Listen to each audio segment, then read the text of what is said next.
Hey guys, welcome back. It's another episode of Drinks with Dig with your host Dig. I should really come up with a theme song. I really think it would be so much better than you guys hearing my ugly ass voice. But anyway, so how are you guys doing? How was your week? My week was hectic.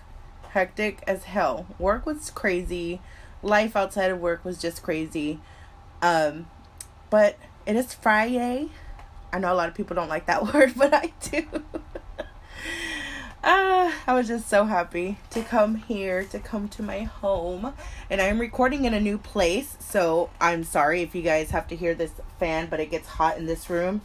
But, yeah, so I am now recording in an actual room now. I'm not booting everybody out of the living room to do my podcast, so it's a little different.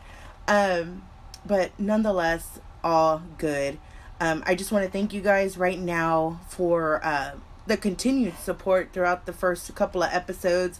I know that I was a bit... Sorry, I'm just getting over a cold. Sorry that I was not available last week.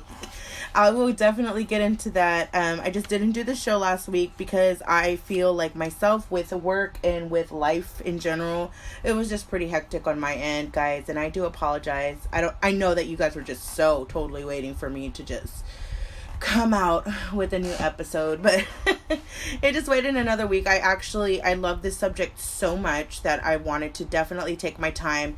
And as you guys saw, that I'm very old school. With the show, I use an actual corkscrew board, and I lay out my ideas on there. I get creative. I actually get colored markers, and I just go crazy. So, yeah, so this topic this week is concerts, okay? I asked earlier last week what you guys prefer to drink at different kind of shows, but the thing about it, I hate asking, what do you guys like to drink at a show, blah, blah, blah, is that you guys want a specific show. I got help this week. Thank you to my work wives for participating in this week. And also, I need to do a little shout out right now to Mr. Justin H. He knows who he is, for him referring to my fan base as Degaholics. I love it. Oh my god, that is so clever. I love it. If you guys want to be a Degaholic, you already are. You're listening to my show, you're a Degaholic. And at that point I was like, yes, I'm thinking hats, I'm thinking shirts, I'm thinking stickers, I'm thinking baby onesies. So I think that's something that I should definitely get into at the moment. We shall definitely see. Hopefully that'll be something. But anyway, let me go back to that. But thank you again, Justin. That was badass. Thank you. I did get some help this week from my work wives. They are amazing. I am with these ladies for 40 plus hours a week. They are amazing. I can't get enough of them. So I asked them the question that I had asked you guys on social media, which was on Facebook. I believe it was also on Instagram. I'll have you guys follow all that good stuff. So I asked the question, what do you guys like to drink at a show? And my work wives are great, like I said, and they like to answer with smart ass remarks, which I expect nothing less. But they knew it was for my show, so they knew it was pretty important. Miss Norma had chimed in that she said it depends on what kind of concert or what music she's gonna go listen to, and it also depends on the prices, which is totally fair. I think they oversell the shit out of booze, honestly. My fabulous supervisor, she's like one of my soulmates of all time. She said mixed drinks are definitely her go-to whenever she goes to any kind of concert. She said that's just the way to go. Karen, she is also one of my soulmates. I love you. She said, well, I asked her right before she's about to leave for the day, so I know she's already in a rush. So I go, hey, Karen, what do you drink when you go to a concert? She goes, well, it depends on who's got the shorter line. So that's also a very, very valid answer, and I appreciate it. Some of you guys told me liquor, like, y'all are just trying to get drunk at these shows, and I totally feel that. Y'all are gonna listen to your music and just, like, jam out. Like I said before, guys, I'm getting over a cold, so I'm so sorry if I'm, like, heckling right now. No coronavirus here. I ain't paying for that fucking test, so if we die, we die. All right. If there were any beers that, I've done a lot of research into this whole drinking aspect of concerts. I recently looked up, band beers, and what I mean by band beers is that there are actual bands out there, or there is actual beer that is made by bands. Literally, it's in the name. All Time Low for all my emo kids, circa 2004 to like 2012. All Time Low came out with the beer, Dear Maria something something, but it was really clever and cute. I thought it was adorable. I also saw that Killswitch Engage has this Alive or Just Brewing beer. Haha. Deftones. I have my personal opinion about the Deftones, but they have this IPA called Swerve City. I also noticed when I started to drink like more beer, and I just felt more comfortable with admitting to myself and to my other self who does not remember a damn thing when she drinks liquor, that I started to venture out into beers, and Iron Maiden came out. I remember I turned 21 legally in 2012 or 13. I don't know, guys. Whatever. So whenever that was, I would go into like different liquor stores and just kind of see what kind of beers that they have. I was probably, when I was 23, I was more comfortable with, like, you know, kind of venturing out into different tastes and just realizing what goes best with me and what I don't like, what I definitely like. I saw a lot of Iron Maiden beer, which I thought was so punk rock. I thought that was like so badass that they were just able to brand themselves out like that and just do that whole thing. I was like, fuck. And then I also saw that they, along the years, they just didn't stop at like 2, guys. Like, they have like 4 or 5 at least. And I'm saying that was because those are the ones that I can just remember seeing in the store since then. Metallica also has beer. I mean, I'm not surprised. They're a huge band. I'm not a big fan. Don't murder me. I know Martha will, because she's a diehard. The Grateful Dead, which is, I love the branding of the beer. Branding is so...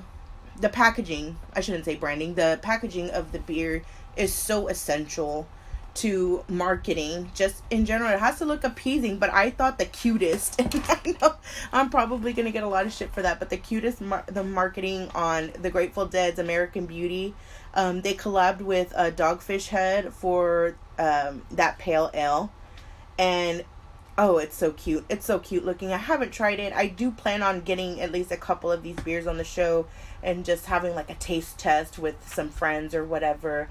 You guys let me know if y'all are down with that. I'll bring it to you. We'll have a great time.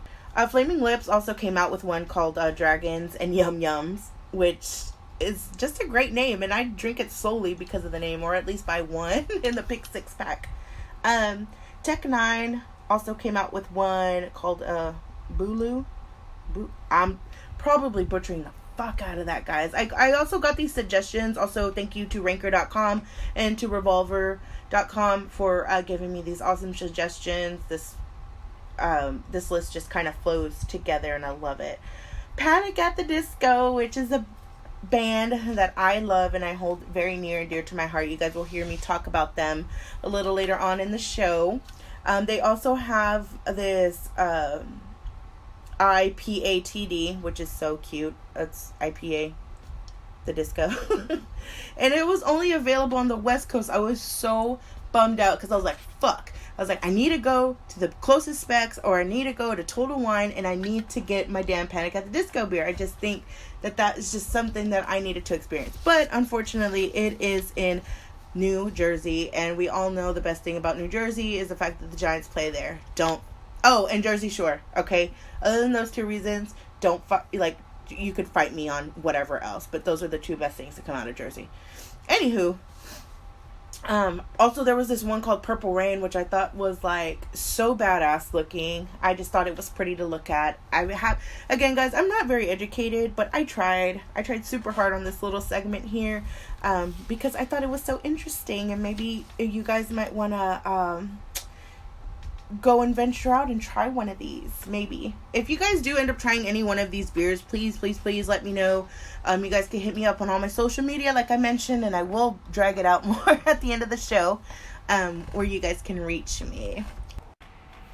And definitely some honorable mentions when I asked my poll question on social media. Thank you, Dustin, for talking about tequila, because I hate it, and I hate it. And Gabby, my sweet Gabby, PBR with a big old laughing face next to it. Don't hate. You're gonna drink PBR at any kind of shows because it's the cheapest one you can get. Me, honestly, you guys know I'll drink Lonestar all day, every day. The cheapest beer. I'm gonna get it every single time when I go to a concert. Like, if they're serving it, I don't care. If they have Shiner, I'm not gonna pay $8 for a bottle of Shiner. I'm just not. You're crazy. If you want to spoil me, baby, and you're gonna take me to a show, then yes, hello, Felipe. You are definitely gonna get me some Lone Star. But I will definitely be okay with Lone Star. And I also pregame pretty hard. So at that point, I don't even give a shit, dude. I really don't. And Julia, my editor, the love of my life, thank you for putting anything that you could put a lime into. Yeah, guys, we will talk about why that is really significant. And also, I will drink Jack and Coke. Jack and Dr. Pepper at a concert if I have the money. If I'm like, ooh, baby girl just got her taxes back, hell yeah, I'm gonna spend a little money and I'm gonna have like 2 of them. All right, so like I said, this week we're talking about concerts, guys. The last concert, I guess if you want to call it a concert, it technically was. We, as in me and Julia, of course, we had gone to see Remember Jones, I think. It's already been a week and I forgot. Oh my god, I'm terrible. Somebody do a mocha on me. We had gone to see Amy Winehouse. They're basically an Amy Winehouse tribute band. So, let me tell you guys what happened. Me and Julia, we basically pulled an us. And the week that we had originally thought, and I mentioned this in the last podcast too, that the last week that we had gone, we totally thought that we were in total game mode. And we were going, we're like, dang, there's not a lot of people here. And mind you guys, this took place at U of H Clear Lake. So it is what it is. So I was like, oh, well, maybe everybody's already sitting inside. No, bitch. We was wrong. Totally wrong. We totally looked at the date wrong. And I'm glad we didn't miss it. We were just actually 1 week early. So we finally went to go do that, but that band called Remembering Jones, they, the first half, before intermission, they did their own music, which was, it was great. It was such a breath of fresh air to hear, like, a big band with backup singers, multiple fellas playing guitars, bass, trumpet, trombone. I love that whole big band atmosphere. It kind of gave me the ska vibe without so much No Doubt and all that. But it was great. I thoroughly enjoyed the first part. The second half of that show was completely Amy Winehouse. Oh my god. I had a blast. I always told myself that since I never got a chance to see her when she was alive, and I'm in love with her. If you guys want to ask me more about her, just know I'm obsessed. I'm still obsessed with her. It was a great show. This guy, he totally just did it for her. His voice just moved the whole room, and I was pleased, just as an Amy Winehouse diehard fan. She would have been very pleased if she was sitting there in that front row. Just say that. And also, little side note, we got free beer. We went out during the intermission, and me and Julia went out for a cigarette. Then we came back, and they were already boarding up. We were like, oh, man. And I was like, oh, well, here's my card, because they were able to take card. And they're like, you guys have cash? And I was like, no. Because, we really didn't. I usually just keep my card on me, and Julia keeps her card and maybe a few bucks or whatever. And they're like, okay, here. So they totally gave me a beer for free, and they gave Julia a beer for free. And I'm like, fuck yes. Mind you, me and Julia were out there, not just smoking a cigarette, but we were doing, baby bottle shots out there. We did the mini shots because we didn't know if they had... it's at a campus. It's at a college campus, of course. You're able... I'm pretty sure somebody was gonna freaking sneak in some kind of juice in there. But then I walked into there and I had seen people with actual beer bottles. I'm like, holy shit, who's holding? Because I'm about to go buy. But no, they were actually selling it there on campus. So I thought that was pretty punk rock. But yeah, we got them for free. And that was pretty badass. But yeah, all in all, a great concert. I was just beyond words. I was over the moon, all that. It kind of just took me back to one of my first shows. I know you guys have stories. I am so ready to hear these stories, because your first concert, the first concert you ever went to, I don't care if it was Britney Spears, I don't care if it was Dave Matthews Band, or just, it was whatever. My first concert was Maroon 5 at the rodeo. And a lot of you are like, well, that doesn't count because it wasn't a real concert, it was at the rodeo. No, bitch, it counted for me, okay? Because I was in 7th or 8th grade. It was me, my brother, a friend of mine, and his friend, and we all went together. This was when tickets were dirt cheap. I'm telling you, they were $20, and we had decent seats, guys.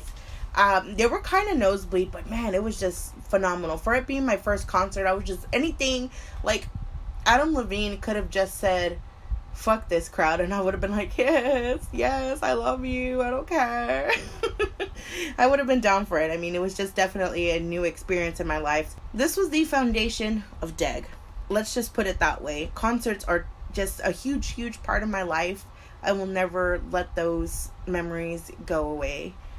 But anyway, back to Maroon 5. This was not Maroon 5 maybe 10 years ago. I don't know. When they came out with Songs About Jane, they did that whole album in its entirety because it was the only album that they had at the time. That's how far along, sorry guys, I'm getting so tongue-tied. Is this my first episode again? They did the whole Songs About Jane to its entirety. And at the very end, I'm pretty sure this is a Houston rodeo tradition where the bands do renditions of songs. The other day when I went to go see Midland, they did Sweet Caroline and also Eastbound and Down. And everybody got lit to Sweet Caroline, which if you don't get lit to Sweet Caroline, we're not friends. I'm sorry. It's not going to happen. So Maroon 5 did Highway to Hell. Matt Flynn, who is the drummer, he's the least famous one from the group. The drummer sang Highway to Hell while Adam Levine drummed, which was just my mind exploded. I was like, hold on. So what you're telling 12-year-old me is that a singer can also do other things? This is witchery. This is witchcraft. I don't believe it. It just blew my mind. And that's still, to this day, one of my favorite renditions of any song. It still holds near and dear to my heart. I love it. You can look for that shit on Spotify. You can look for it on YouTube. Listen to it. It's great. You're just going to be like, oh. Also, you guys, everybody remembers a lot at first. And no, I'm not talking about how you fucking lost your stank ass virginity. I'm talking about when you lost your concert virginity. So Maroon 5 at the rodeo is something that I consider my first concert. The first venue concert that I went to was at the Meridian, and we're gonna take a moment of silence and we're gonna drink. Give me about 5 seconds, y'all, before I could collect my tears.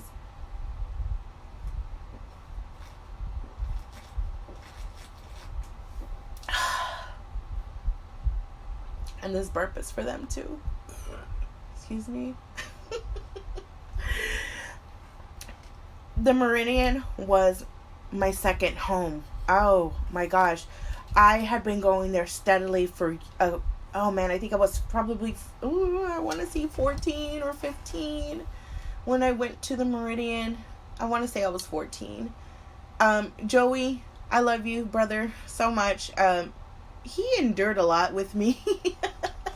My big brother, he was very protective of me. He was he still is so much fun to hang around with. But back then, he was so cool. He used to go with me to the concerts and, bring my friends with us just to be sure that we were all okay. And to make sure that we were taken care of. This and that, whatever. The first venue that I went to was the Meridian. I've seen so many concerts there, guys. I can't even tell you. That place was so old and so run down. It was just my home. I was there all the time, at least once a month. I would say at least once a month. If not, definitely 4. The bands that I had seen there were Boys Like Girls and Cartel. If you guys do not know who those bands are, I'm not going to tell you to get out of my life because fair. And these were 2 emo bands that I was super into. I really wanted to go see them, and they were playing at the Meridian. So this was when tickets, guys, were $15 max. Like, even the bigger bands, quote unquote bigger bands that I had seen where they were kind of like pretty popular, like I went to go see Sonny Moore, and there's a picture on the internet with that before he became Skrillex. Yes, there was a time. He was in a band called From First to Last before he did his solo project. He did his solo project under Sonny Moore, and then he went on to Skrillex and etc. etc. But yeah, he was also there at the Meridian. It's pretty great.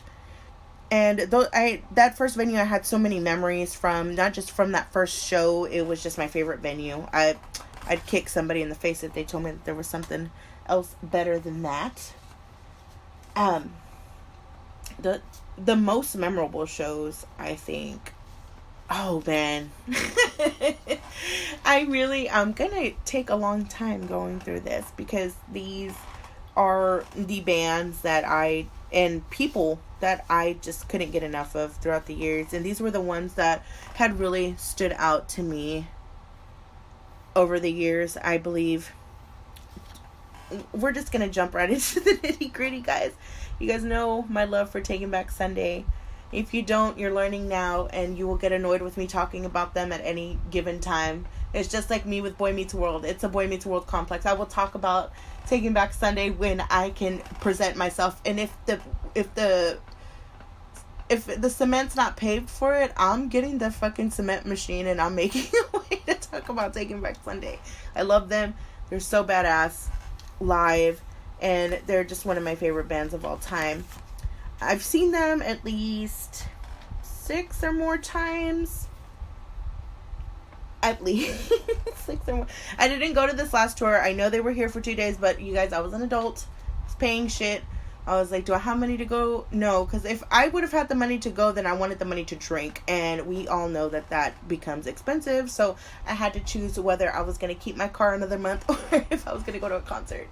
So with Taking Back Sunday, one of the first memorable shows, I think the first time that I had seen them was at House of Blues. This is when House of Blues, I had gone the first time to see Taking Back Sunday with my god sister, Elisa.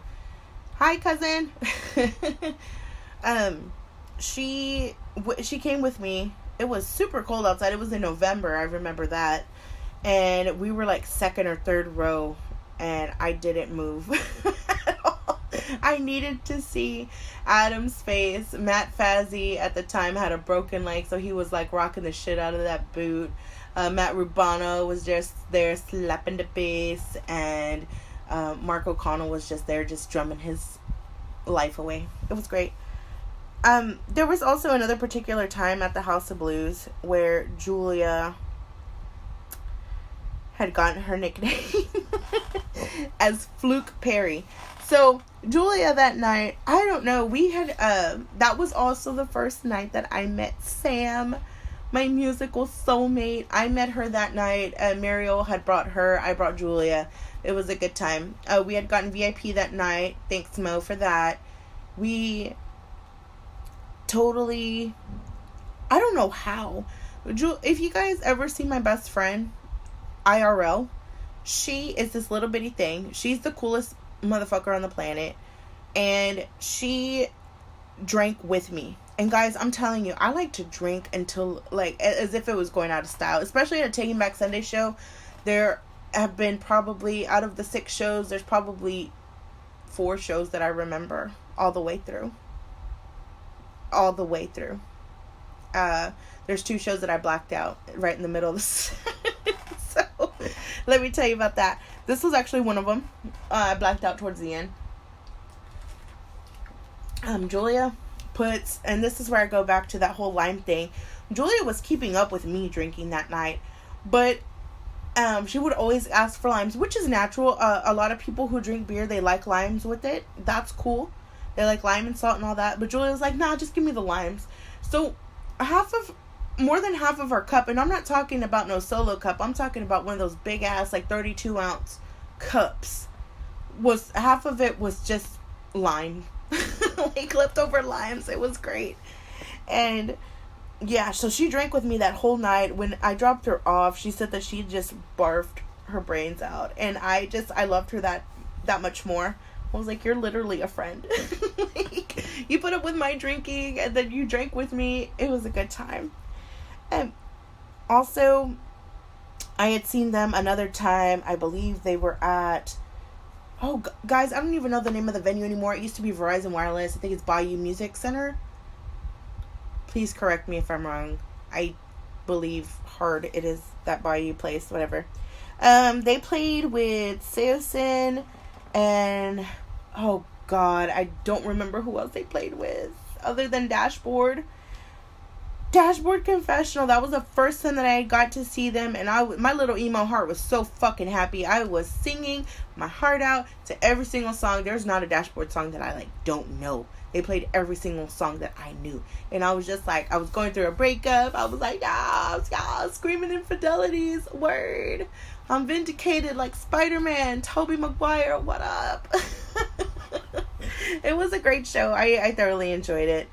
There was another instance when Taking Back Sunday had played at Numbers, aka #2s. For all my H-Town people, y'all know what I'm talking about. They played a badass set. I actually really enjoyed that set so much because they played, the first half was just nothing but new music, and then the second half was everything that everybody else knew. They're like, stick around, we're playing the good shit. Like, we know this is their new stuff is really good too. I like it, but you can't go wrong with the classics, y'all. Y'all really can't. And now they're embarking on this great cruise with Coheed, and I mentioned before that I'm really, really sad that they're gonna be at sea and I won't be able to see them. A great memory that I also have when they were playing at House. I think they played at House of Blues like maybe 4 out of the 6 times that I've seen them. Maybe 5. Yeah, I would definitely say 4, definitely. There was this time when I had gone to see them, and they Coca-Cola was hosting, and this was back when I was maybe 20. I wasn't quite 21 yet, and House of Blues didn't really enforce looking into your purse and like da-da-da-da-da. So I would bring water bottles for the girls, and then I brought in a, what is it called? A water bottle. I was like, what is that thing called? There's one right in front of me. there's a water bottle that I had a bunch of X's on, and that was just filled with vodka. That's when I was stupid. I didn't know the difference between vodka and like different liquors and stuff. I was just so uneducated and naive. So earlier that day, I had tweeted Adam from Taking Back Sunday that I put something along the lines of, I'm just gonna die the second you guys sing Great Romances of the 20th Century. So I hear the beginning notes, because that tour was actually Tell All Your Friends, and Thursday was there too. It was like the Days of the Week tour. Thursday was there too. And I hear the beginning notes of bum, bum, bum, bum. And I'm like, fuck, they're gonna play it. And I'm drunk right now. So they start playing the beginnings of Great Romances of the 20th Century, which is my favorite Taking Back Sunday song of all time. And then, Adam's like going hard on stage, and then he like jumps down. And he's like walking the crowd, and then for some reason, like, we lock eyes. Guys, I wasn't that drunk at that time, but after this incident had happened, I blacked out because I just couldn't believe it. He came and we sang a little bit together. Like, he was like with the crowd of people, but he was looking at me to sing the rest of this verse in Great Romances. And I was just like, oh, blah, blah, blah, blah, blah, blah, because I was like so starstruck. And then after that, he goes on to the back bar. He gets on there. He finishes up the song, goes back on stage, finishes the set. It was a great night. I'm sorry. I just totally, it's story time. Grab the popcorn, right now. So, but yeah, I just love them live. I'm pretty sure there have been bands that you guys have seen multiple times, or the one time that you did go and they're actually your favorite band of all time. It just gives you this different feeling, like this whole different perspective and this different outlook as to like that happiness. And that's something that I constantly am trying to hold on to. I love it. I love that feeling that it gives you, and how people get so stoked, like I am right now talking about it. Like I said, I could go on for days. So there are a handful, I would say more than a handful, of bands that really meant the most to me. My Chemical Romance was definitely, and I'm hitting hella nostalgic points with everybody. My Chemical Romance was actually one of the first bands that I had seen, like, outside of the Meridian. I actually saw it during, it was back in 2008. It was at Reliant Stadium. That's whenever it was still in construction with the Texans and, the big old spiel with that. Muse had opened up with them. Guys, Muse sounded phenomenal. If you guys were to listen to them, to their whole album in its entirety, it sounded just like that. I'm not even shitting you. My Chemical Romance played the Black Parade to its entirety.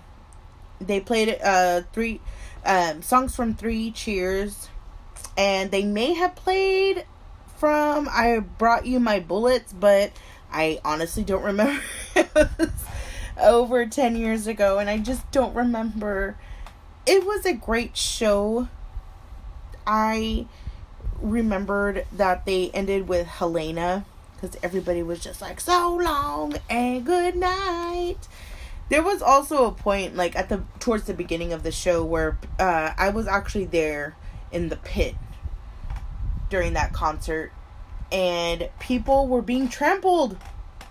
They were just like getting, and I'm telling you guys, I'm 5'7" now. I was 5'7" in the 7th grade, so I stayed this height back then. And there were people that were being trampled. Gerard had stopped in the middle of the song and made people, and I quote, back the fuck up. Like, he was so mad that there were people being trampled. And I understand, like, as an artist, like, you want everybody to enjoy it. But there were people on the floor getting their fucking hair stomped on. Just, like, it was chaos. Complete and utter chaos. And also, at one point, Frank Iero was just so mad because people were smoking weed in the concert. And he goes, whatever that is, y'all put that shit out. He was just like my dad. And I was like, okay. that show is something that I'll take with me forever and always. I didn't think that that was going to be the last time that I had seen them, but it was definitely a great first time experience with them, especially with the Black Parade. I know Black Parade isn't the favorite album from a lot of hardcore MCR fans, but it was definitely one of my favorites. It told a story, and it just resonated with me differently than a lot of people. Three Cheers was something that was more commercial. Absolutely, I agree. And I Brought You My Bullets was so hard and so fucking real and raw, and I think that's why people love them so much, and I get it. That's why it brings me to my next person who my next band who definitely just made the biggest impression on me, which was Say Anything. And I'm sorry if you guys don't know who these bands are. Please, please, please go out and listen to their music. I encourage it. Listen to their Spotify, their Apple Music, or even on YouTube. Listen to Say Anything. Say Anything was a huge part of my life. I can't even express to you guys how much they meant to me and how much they still mean to me to this day. The first time that I had seen them was at House of Blues again. I feel like House of Blues is also a second home to me too. Like in my 20s, definitely my second home. They were on tour. Oh God, I remember that day. I don't want to go into huge detail, but it was hella rain that day. I think it was Memorial Day weekend. And they were touring with Modern Baseball. I remember that Joyce Manor didn't make it because it rained so bad that they weren't even able to come. But there were 5 other bands that were there, including Modern Baseball. And yeah, we waited forever for Say Anything to come on. I even sat down at one point because I was like, I'm getting too old for this shit. I do remember Mom Jeans coming on. If you guys never listen to Mom Jeans, that's some good shit. Highly, highly recommend. The second time that I had seen Say Anything was at White Oak, which is, at that time, was definitely a newer venue. They were only open, like, maybe a year or two. I would definitely say a year. I wouldn't say 2 years. That was probably longer. But they were definitely open for a year. And it just smelled like new in there, which is something that's so foreign to me because I'm used to these rundown bars and these rundown venues and things that maybe my grandfather could have told you about back in the day. But we were front row, which was weird because I think at that time I had just started my job back in 2014, 2015, and I was front row. That was so weird because, like I said, it's just been a long time since I was front row at a show, but I had plenty of Lonestar that was coming in. I made Mario go and buy me some while Say Anything was playing, and I was like pretty buzzed whenever they first came on. Bayside was there as well, I believe, and lots from every album. I think that was a good show to expose your ears to Say Anything because they played like lots of every single one of their albums, but they played a lot from the LP, which was my favorite album. It was after In Defense of the Genre, and not a lot of people were feeling Max Bemis' song style, but I did. I was one of the people that was like, man, fuck you. If you want to go hard to In Defense of the Genre, then you have to go hard at this LP. Because that LP was just super raw. He used, in the first show, he used like 3 different microphones.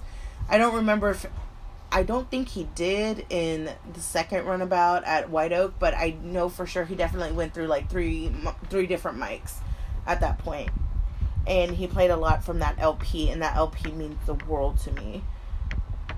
And it happened during my first, like, long vacation. Like, I took a week off of work just so I could have my vacation. And that was one of the things that I did, other than going to see my family, which is what I always do during my vacations. Is like, I have to go see my family in Corpus and in the Valley all the time.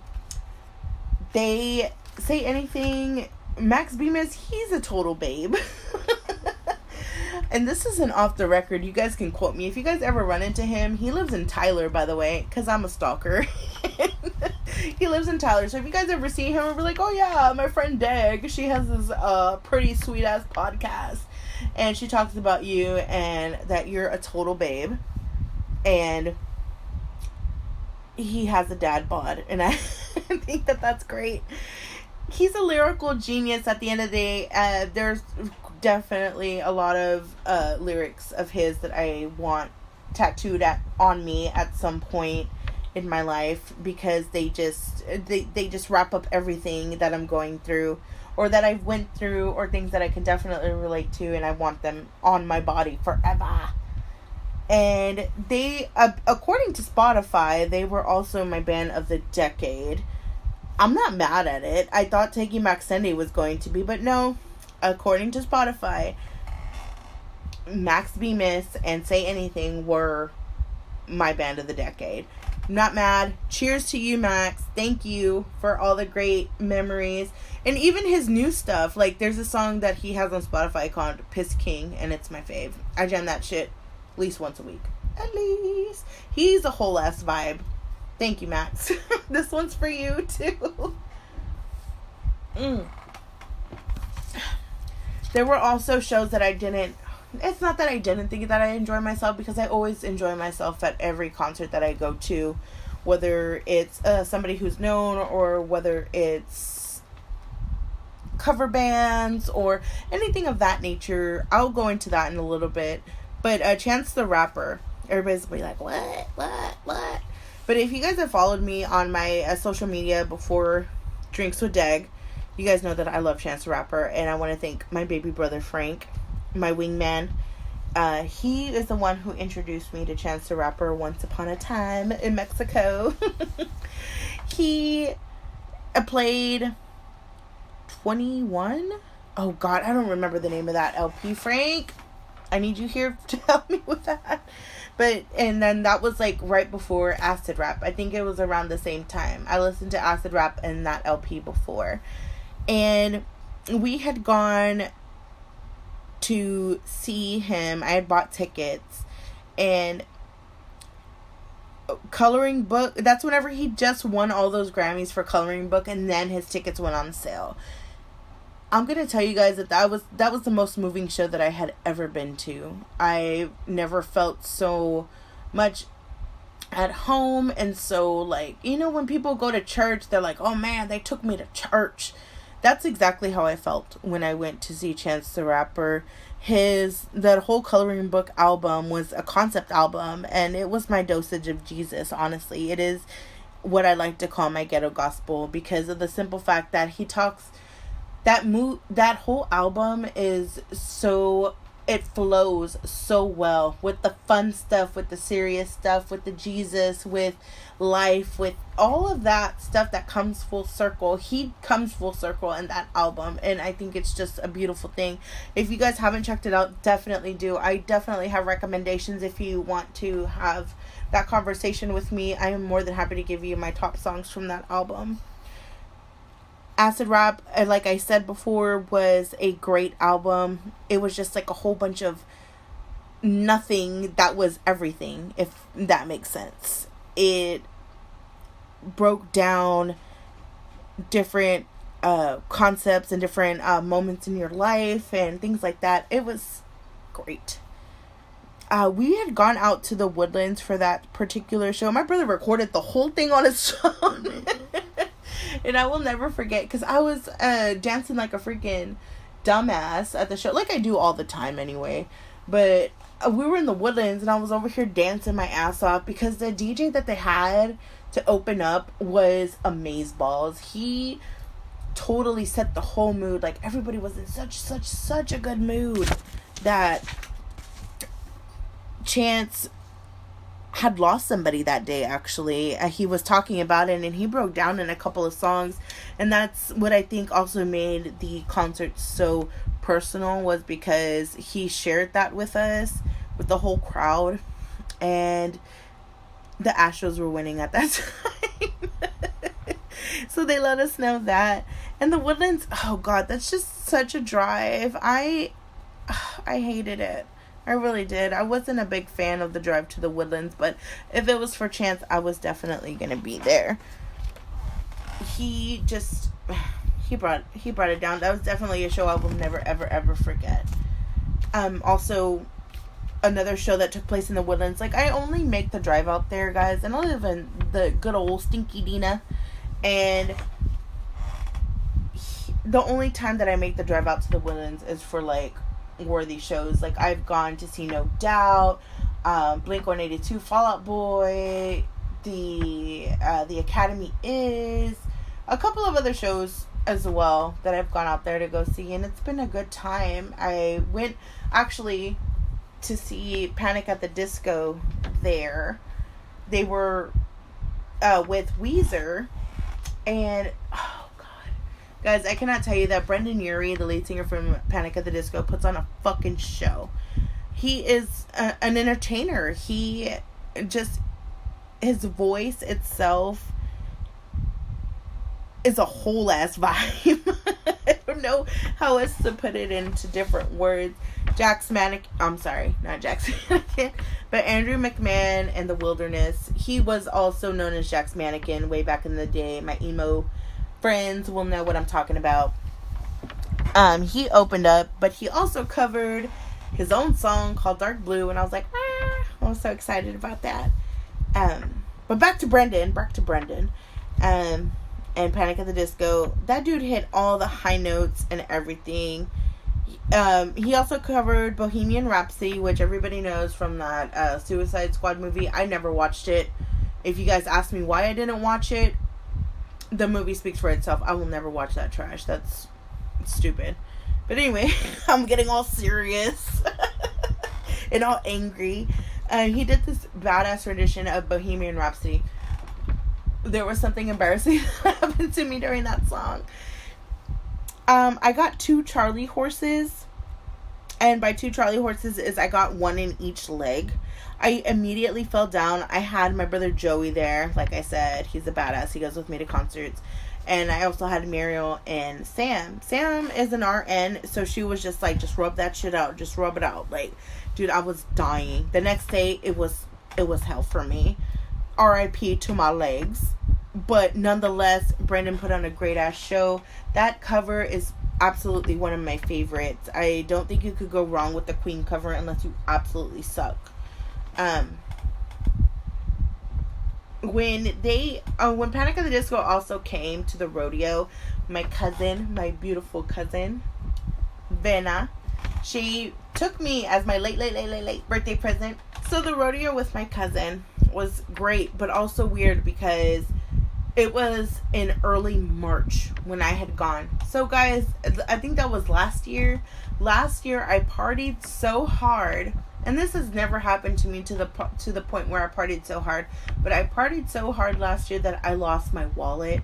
In that wallet, I had my ID, my credit cards, cash, all that stuff. So I was still waiting at that time for my new ID to come in and everything. So I was like hella sober during the rodeo, because rodeo, they always ask for your ID and all that good stuff, like they're supposed to. And so I went into that and we just ate. We stuffed our faces and then we watched Panic at the Disco. And for a band to move me to the point of tears while I'm sober says so much. When Panic at the Disco had sang This Is Gospel, I was just in tears. I didn't think that his voice could ever amount to something as great as that song. I've listened to that song so many times that I could probably sing it in my sleep, but the way that he had presented it and the way that he sang it just, it just like latched onto my heart and pulled it all the way down. So great. It's just his voice, y'all. Like, I don't know how else to explain it. Brendon Urie's voice is one of the most unique sounds that we'll ever hear in our lifetime. If you think different, then I'll fight you. My favorite album from them was Too Weird to Live. And just everything from the album, from what I was going through, etc., everything just made sense to me. I thought it was great. All of those concerts made so much of an impression on me and like who I am to this day, and how the expectations that I have for whenever I go to any other show, which is weird because I honestly didn't think that I would have such a love for cover bands. I know, you're just as weirded out as I am. Cover bands are hella cheap to go see, by the way. They are so much fun. One of the cover bands that I had gone to see, it was like a collection of people. There was Vitamin R, which is a Chevelle cover band. There was also a Deftones called the Def Ones. Who else was there? There was like a heap load at the last one that I had gone to. Oh my god. I felt like I was there. And of course, if you drink plenty, you think it's the actual band. So it doesn't matter. So as long as they play the same shit, then I mean it's a good time. I have tickets to go to another one tomorrow, and then there's a Queen tribute band that's next Thursday. But I really want to go to that one. I would love to hear it. Nothing against Adam Lambert, but I would like to also hear other people cover Queen. So I think that would be very interesting.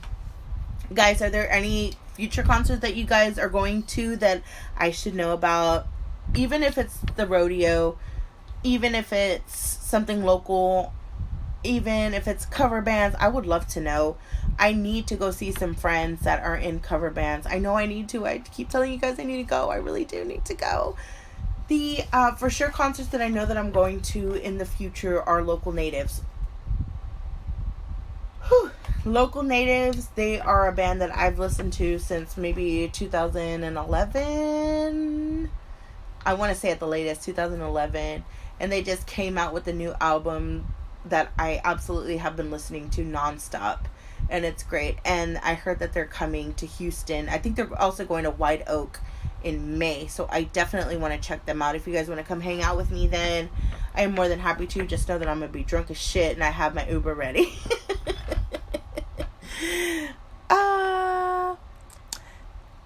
So I just want to end this note on some. I think the next episode I want to do more interacting with you guys. I know that I've made it a strong point, but I think I want to go over all of my points in like more detail with you guys, so that way we can kind of have a discussion on this show. Or if you guys want me to like be with somebody on my next show, I am so down to do that. We just got to pick a time and place on a Friday, so that way we're both comfortable. I think I might have my sister on this show, and by sister I mean Shelby.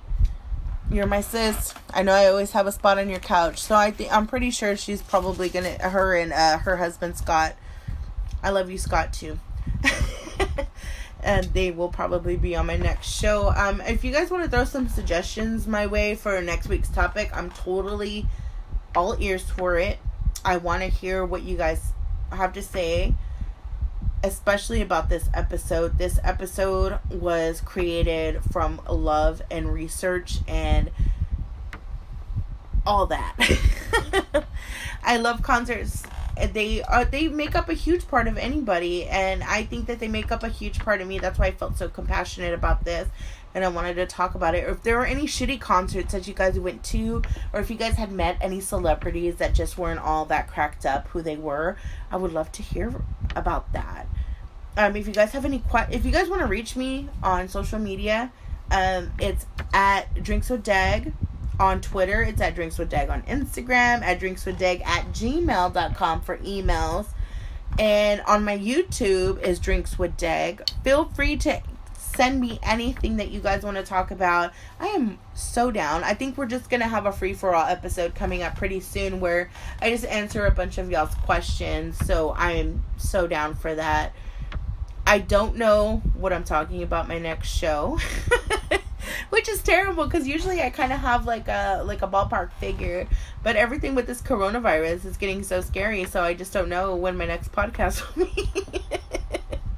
But yeah, you guys go ahead, hit me up, Twitter, Instagram, Facebook, YouTube, all that. I am more than happy to answer your questions, and I love you guys. Thank you guys again so much for listening to another segment of Drinks with Deg with your one and only Deg. Stay tuned.